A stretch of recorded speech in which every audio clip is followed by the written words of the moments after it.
inaugural episode of Drunk Talk. The only show produced entirely by drunk people. It seemed like a good idea at the time. That's actually the slogan.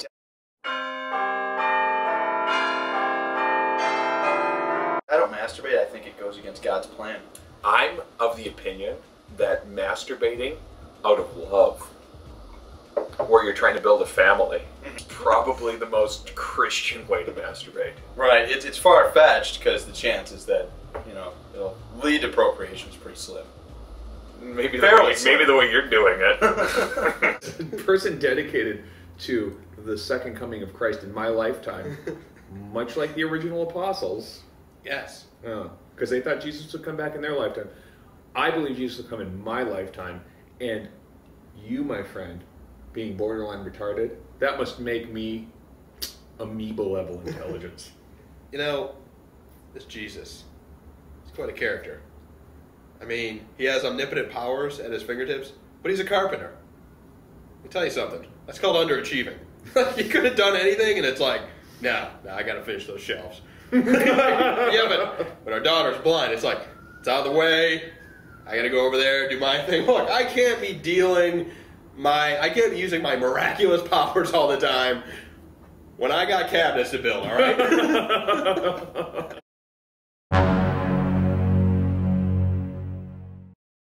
So I've been thinking about starting a sex advice column. People apparently have trouble dating, and they turn to me for advice. Yeah, I know. You know, other people do. Yeah, no, I don't either. I've never had to address what people might want dating tips. So, for example, what kinds of clever things could you say to a young lady? First, tell her that she's on a short list of 7 people who he'd be willing to plow for a very short period of time. That'll let her know that you're not desperate. You've got a lot of bitches in your, stable. You don't want to let her know that. She is one of at least millions that you would consider copulating with, hoping not to inseminate. And if you say it like that, you're in. Let her know you're always a gentleman and will pay for that fucking abortion. It's useful to establish terms and conditions. Like if you like to play rough, then you should use a safe word. The safe word is the thing you ignore the first 3 or 4 times. Let her know you're alpha. That's a shit test. Alright? She says the safety word. She expects you to plow through that. I think that if you actually give in to her demands, like, stop, please, you're raping me, that all of a sudden you've completely failed her notion of what masculinity is. Masculinity is saying, listen, it's going to take 35 seconds.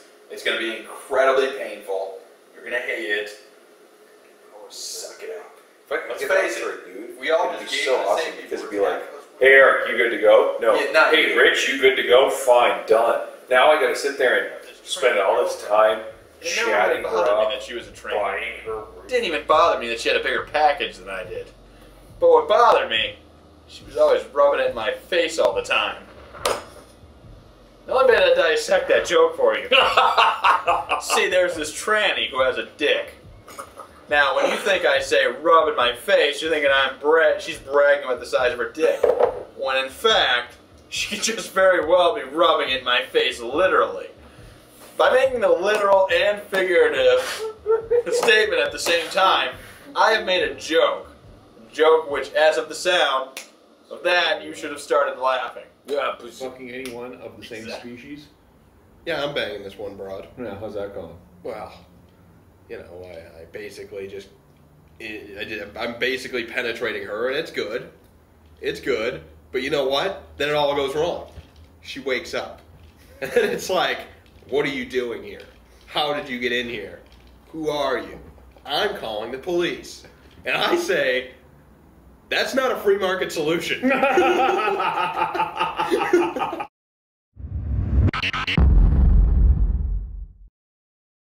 Herman Cain or Sarah Palin? I've seen the video production Nailin' Palin. The only person I would vote for henceforth would be someone I could masturbate to. As a result, Herman Cain. I mean, I could totally masturbate to a black guy. pizza. Nude. You have to be nude. I'm not talking cocksock. I'm talking nude. Not that cocksock can turn me on. That's not election material. So James, I'm running for Senate. You're probably wondering about my platform. Basically, I want to win. That is my platform. I will win under any circumstances. Whatever it takes. Sounds like what do you want a lot of integrity. What do you want me to do? I'm going to have a website where you get to vote on what you want me to do. I'm going to be a proxy president. Sort of a social media president.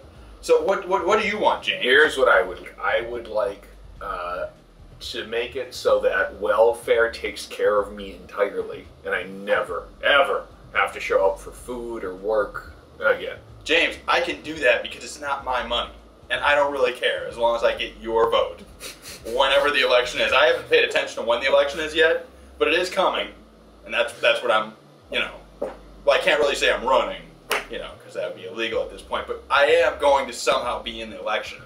You're thinking welfare fraud, right? I certainly am. Right. When am I not? I would make welfare fraud legal. See, that's my platform. I make the illegal legal so you're no longer a criminal. God, that's brilliant. Yes. Less criminals by having less laws. Smith. For governor, president, whatever I can get in at. Senator, governor, alderman, I'm getting something, alright? At some point, I won't have an opponent. I will utilize our most abundant resource, Mexicans. They're everywhere. I need them to vote for me. Even if they can't legally vote, I need them out there doing it. Vote early and often. Right. Vote twice if you have to. It can be done. See, the problem with these other politicians is they have a lot to do. There's a lot of other things they could be doing. I have nothing better to do. That's what they're up against. I can just keep running. I believe that Governor and future President Rick Perry, I'm prognosticating, will turn this country into what it once was, a barren wasteland covered in ice. Yeah, no, people misunderstand Jesus. They think that the whole forgiveness and stuff like that. I used to pray, even as a kid, I used to pray to Jesus that I would get a bike, and then I realized that's not how prayer works. So I stole a bike and I prayed for forgiveness. Yes. That is the University of Chicago way to pray. That is the University of Chicago. You do what you want, and then you put all your pray you don't get caught, and then you put all your resource into publicity, right? That would be Milton Friedman. I know Milton Friedman is. Everyone do what they want, but seriously, don't do that. No, but do what you want. Well, we could stop them from doing that. No, that's communism. You can't regulate things. No. The market sorts themselves out. Eventually, there's no more people, so, things just correct. Listen, after the apocalypse. Right. After we've decided who's the weakest and eaten them, some miraculous invention comes around and the market corrects itself. I have an idea for a business. What a surprise. It's a buffet, and basically this buffet would appraise you on the way in. Like you, for instance, would be $8.35. It would go as high as $20. For a documentarian, for example, with a liberal bias? We'd go, no, he's not unwritable. We'd appraise you at the door, and then when you get in, we'd have coolers who would, keep the profit up. Basically, people would come to your table and say things like, really? More? You sure? Alright, it's cool. It's cool, I'm 60 carbs per serving, whatever, fat ass. Anyway, we're just gonna keep walking. And they would just, cool you down from eating, which would increase our profit margin. That's much better than my idea of a cooler who would spontaneously throw up mid-course during your first round, hopefully putting you off to the idea of getting seconds. We could do that too. And, we have a really smug, bouncer who's like, come back with some anorexic bitches, then I'll let you in. The Big Flat Shotgun. Add vodka to Big Flats, and bam, you're a father. Alright. We saw that Stephen Colbert, who is much funnier than either of us could ever hope to be, did a product review of Big Flats. And it seemed like he had nailed the essence of this lovely fluid. Though, he only went as far as to read the tagline, as opposed to propose alternate taglines. Lager beer, brewed from only the choicest hops. Let's consider what alternative taglines we could add to the Big Flats brew. Big Flats. Abortion not included. Big Flats. It's supposed to smell that way. Big Flats. Time for one more mistake. Big Flats, because I'm sleeping under a bridge tonight. Big Flats. Finally something you and your mom can share. Big Flats, because I ain't working anytime soon. Big Flats. You can't get a DUI when you can't afford gas. Big Flats. Tastes much the same going down as it does coming up. Oh, no, it does. It tastes much the same. Big Flats. PBR has just become gourmet. Big Flats. Downwardly mobile is only a state of mind. Big Flats. The excuse for why you took a swing at your mom. Big Flats. Do you fathom Dukes of Hazzard marathon, bitch? Big Flats. You can go ahead and have this.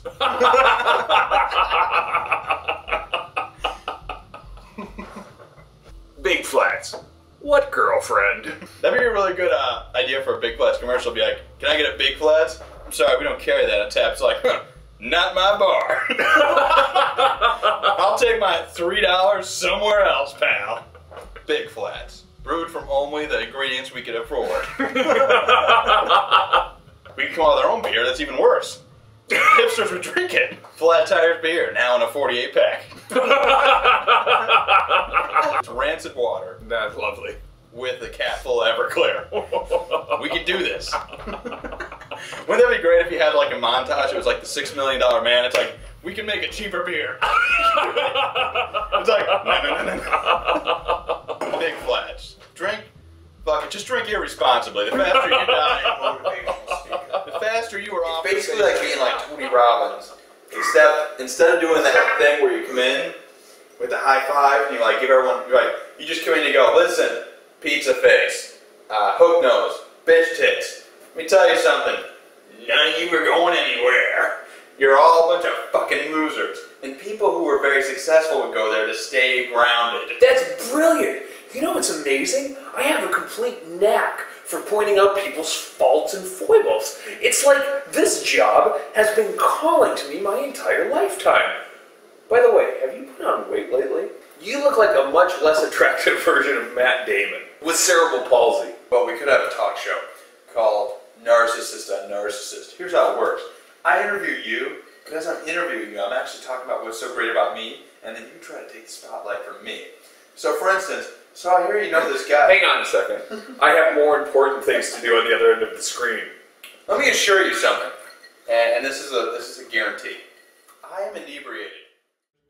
I was thinking about starting a union of people who felt that our rights are being trampled. As a hard-working yet unemployed American, I feel that all of us hard-working yet unemployed Americans should unionize and demand our rights. Our tax money, hypothetically, would be used for things that we don't agree with, but as a union, we would bargain collectively. All of us would get together and make demands of the system, and the man would have to listen to us. Let me go ahead and stop you right there. I represent the man, and we're not going to do that.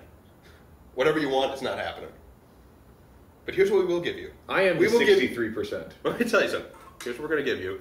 We will give you 1 case of PBR per week. All right? All right? Ooh. And free showtime. All right, now you ready to just stay out of our way now? I think you've exceeded our demands. You know, this all brings me to my new business idea. It's called the Dead Hooker Service. We deliver you a dead hooker. This eliminates all the transactional costs of actually getting a hooker and then having to kill her. Mm-hmm. Just show up with a dead hooker. Maybe she's not even a hooker. Maybe we just bought her from the morgue. Point is, you get the satisfaction. That's brilliant. Yeah. Beats the hell out of my idea. Wait, hold. Thai sex tourism. You know, what's the deal with this employment thing? It's like, you expect me to keep showing up? How about this? I got an idea for a society. Oh, okay. It's called retire first. You get to hang out and retire for about 20 years, but then when you're 45, you get your ass to work. And then you work till you die. I guess that's the plan I'm on. Yeah. Yeah, what about that, by the way? Yeah, that's not working that well. Boy, acting like you have a trust fund is not the same as actually having a trust fund. It's like you write the check and they're like, you don't have this money. And it's like, yeah, but you're not supposed to find that out for days. How are you going to pay for these credit cards? With credit cards. Believe me. It's called the credit card wheel. It works every time it pays off. Yeah. It works every time that it does work. Yes. When it works, it's golden. Yes. Flawless. Yes. Brilliant. Actually, maybe I don't. Maybe we've gotten past the point where we need people to service us. We just, as consumers, need machines to provide the things that we need that make us happy. In fact, I don't even like this getting up and going out and doing things. Why don't they just put me in a pod, keep me warm, and plug me in to a simulated pleasure experience where I could go about my business without having to leave the comfort of my warm, wet pod? Hold on. The man actually has this technology. It's going to be available in 2 years. We're willing to give you an Atari and a bag of weed right now for you to just not have access to that technology later. On behalf of the hipster union, are you going to accept that offer? That is more than I was bargaining You know what? That's a good point. Half a bag of weed. By the way, you were the greatest union negotiator ever. It's like, hold on now. That's a little rich, don't you think? I would hate to soak you and ruin the deal. There's no point in killing the golden goose. Now here's Cabrini Bank. It's another show I came up with because that's what I do. I come up with shows that go nowhere. Cabrini Bank is this kid and a black kid we know. Don't worry about which one. Black kid we know have decided to fall out of society. Now the black kid used to be a welder. Now he's on welfare. That's the song. It's going to be by DMX in the theme song. They are now deciding that they're going to take as much advantage of the welfare system as possible. Hello. And it's called Cabrini Bank. It's them looking at Cabrini Green saying how much they can screw the system. But there's a nemesis. What would that be? An antagonist or protagonist? We have an adversary. We'll go with adversary. An adversary played by Helen Hunt. She's just going to be Helen Hunt. Fuck her. She's not important enough. Helen Hunt is trying to stop them from screwing the system. She's always butting in like, what's going on here, boys?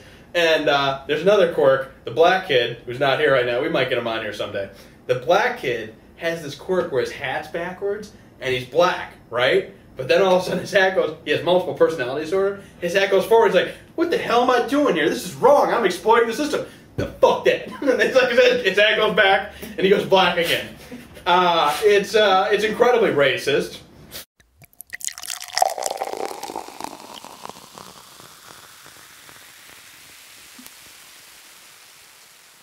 Base introduction.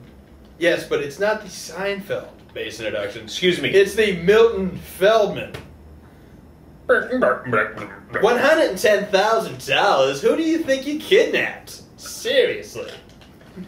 They don't love her that much. Come on, come down a little bit. How about $60,000 on installments, huh? The taxes will be much better on installments. You've got the Stockholm Syndrome all handled. It's not like she wants to leave. She'll stay with you. I don't mind. We can call it a wash. Feldman, you're the best we got.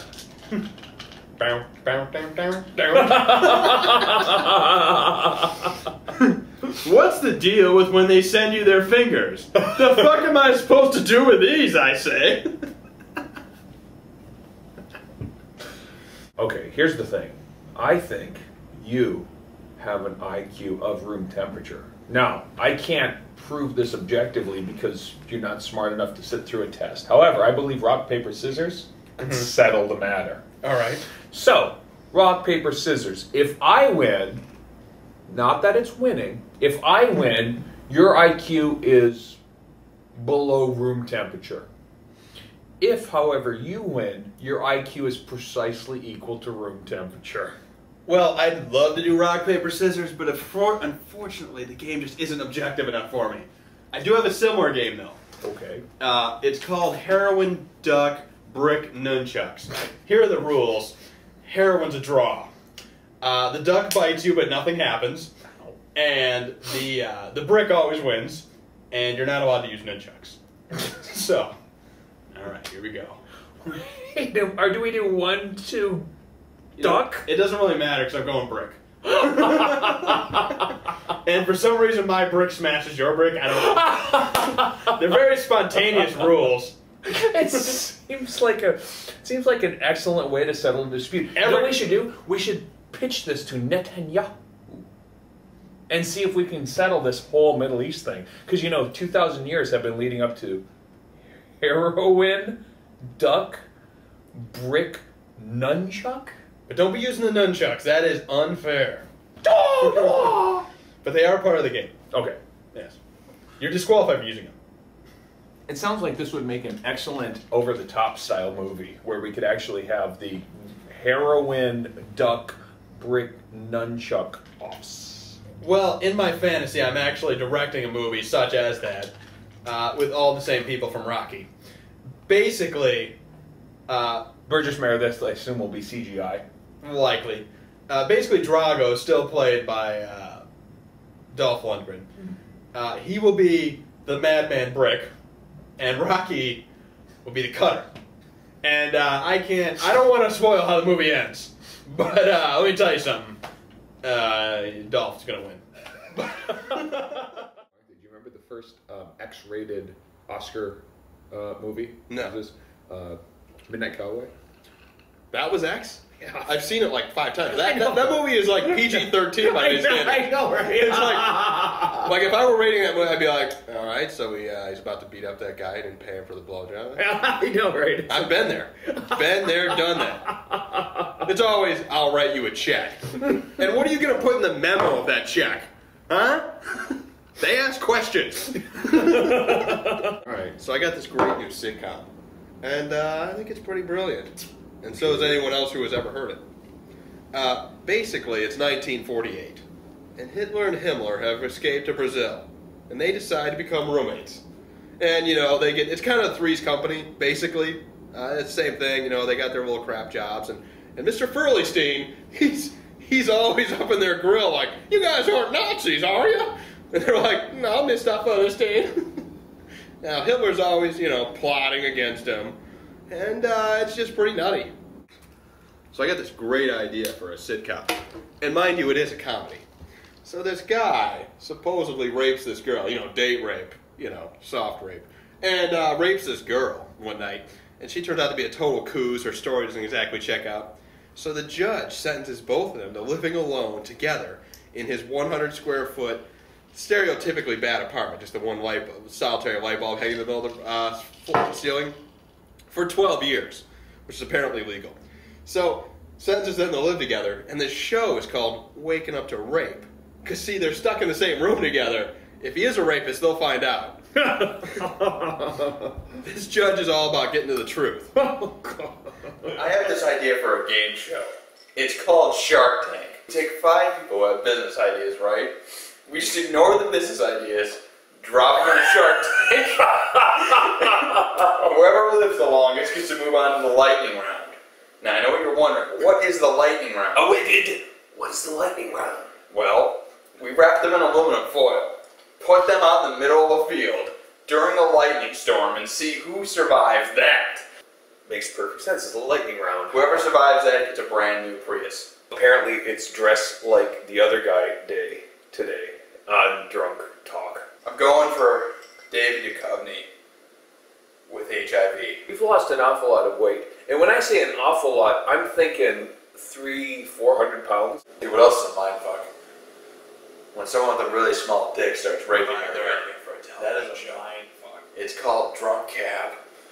It's similar to Cash Cab, except you get 37 cents per mile that you let an Armenian with a .30 blood alcohol content drive you. Oh, dude, to Vegas. we would make it there and back, and I would be rich or dead. And there's the lightning round. where you're forced to wear aluminum foil and go on to it. You know, in Japan, they have all kinds of humiliating and painful variety shows to put people into excruciating situations and then see how they deal with it. Mine is anal umbrella insertion. Now, an anal umbrella insertion, what exactly happens? Let me explain the premise, because I know it's a little bit unclear. Now, is the umbrella open? I don't know, let me check. We're sorry, the number you have dialed is not in service at this time. I hear you have a lot of great health advice. You stay healthy. I mean, you look, what, not a day over 57? That's right. Yeah. That's right. I look great for my 74 years of age. And, you know, health advice. Yeah, what do you do? What do you do to stay so relatively young for a geriatric woman? One of the things you need to understand is that you really need your beauty sleep. You preferably 20 hours a day of rest. I mean, if you can really kind of like, I know it's tough because most of us, we want to sleep for like 22, 23 hours. But if you can get a good 20 hours of rest, consecutive hours of sleep, and then when you're up, go easy on yourself. Sit on the couch, watch some television, and moisturize. See, we forget about the moisturizing while we're sleeping. I prefer to take all of my food in capsule form. So when I wake up in the morning, I have 3 capsules.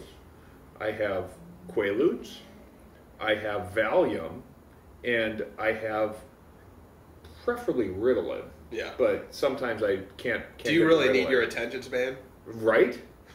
So if you can keep yourself in good physical peak performance shape by resting. See, if you think about it, look at this. Imagine you're a lot like a car, okay? You're a lot like a car. If you were to drive the car, it would just get dirty and use gasoline. Whereas if you took a car, drove it, parked it, and left it in a glass case for 50 years, you would have a beautiful collector. I don't think people understand health. It's very simple. It's very simple. When you deep fry food, you take all the bacteria out. Therefore, the food becomes pure and works better with your body. Okay? See, when you drink lots of NyQuil, you ensure that you get your necessary 20 hours of sleep a day. Necessary. I can't stress this enough. Some of you people are staying awake for 6, sometimes 9 hours a day. I don't know how you do it. Personally, I think it's very counterproductive. If you stay up all that time, you got to sit there and like think about how to pay rent.